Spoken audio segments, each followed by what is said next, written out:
These are my favorite chapters, the gas law chapter, and I really look forward to it.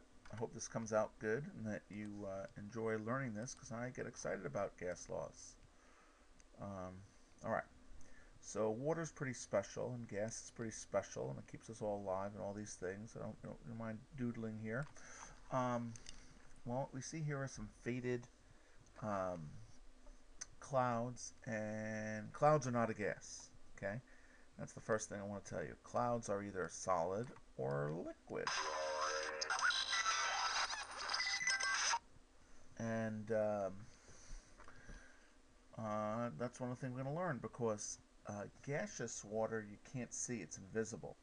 If you ever are making tea,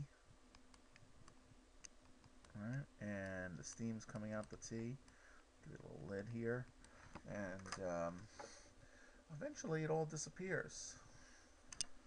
And you can't see it anymore. And where does it go? It evaporates.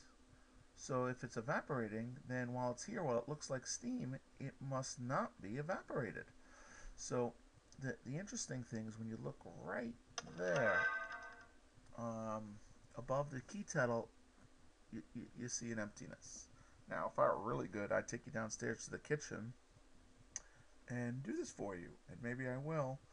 Well, I don't know, I got a lot going on, so I think you're just going to get the description now, and maybe we'll do it in class. So remind me in class to do this as a demonstration.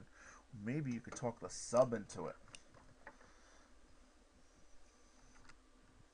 Okay? So you know these basic definitions, so I'm not going to spend too long on it. Gases fill the entire container. They don't just sit on the bottom. And liquids fill the bottom of the container, and solids maintain their size and shape. Gases can have a density 1,800 times, 1,000 times less dense than liquids or solids. 800 times, and you can compress them a lot, but there's a limit to their compressibility.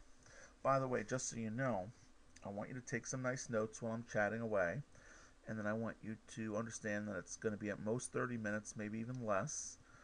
Raise your hand and ask the sub to stop and go back if you need to. But then I'm going to have you get the books in the back and make some progress on Chapter 10 problem set. And then we got lots of going over to do. I will be back tomorrow, Thursday, and we'll keep our progress going. A good thing to do for homework then would be to read Chapter 10. Okay?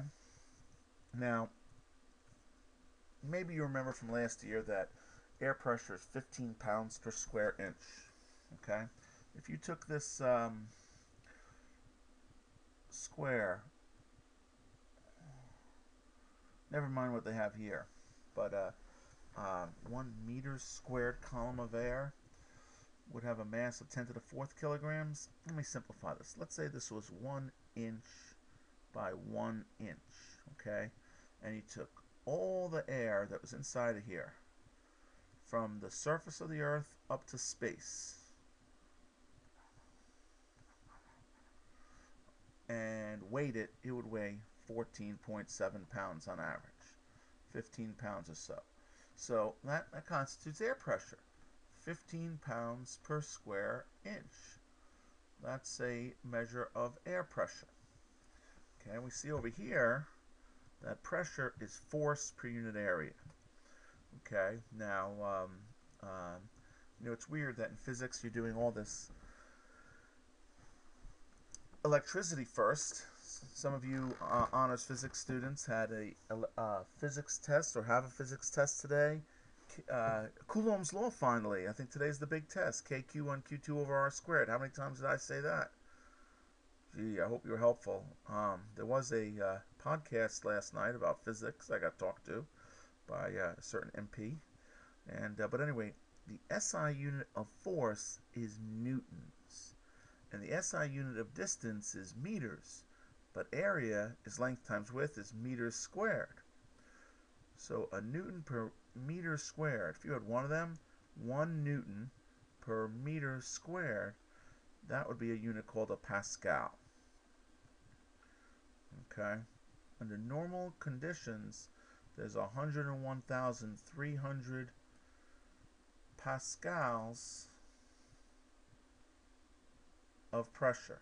That's normal pressure. We chemists and we scientists, well, that's giving a lot of credit to me that I probably don't deserve. We don't like to use complicated things, so we usually talk about it as kilopascals. 101.3 kilopascals as being normal pressure. And that would be the weight of a meter squared of air. They're converting it to kilograms here, but good enough. Okay? So 1 Pascal, which is the SI unit of pressure, is a Newton, which is about a quarter pound per meter squared. And a bar is very close to related to a Newton in pascals, but is much less widely used. So, I don't know. I'm going to go like this to bars. Alright? But these facts down here, very important. Let's just go over all of them. Okay? These are all examples of normal pressure. I'm not so sure of my podcasting skill, and I want to make sure the audio is visible. So after I discuss this slide, I'm going to stop. So let's see here. What's normal pressure? 101.3 kilopascals is normal pressure. That's just a ridiculously weird number. So let's call 1 atmosphere normal pressure. And then using a barometer, I'm sure I'm going to discuss a barometer later. The height of the mercury that would sit in a barometer and still have the mercury filled up would be 76 centimeters or 760 millimeters of mercury. And millimeters of mercury for 8. That's 8 syllables, so they've abbreviated millimeters of mercury into the unit torrs, after Torricelli, who invented the barometer that measures air pressure. Okay, so I'm going to halt.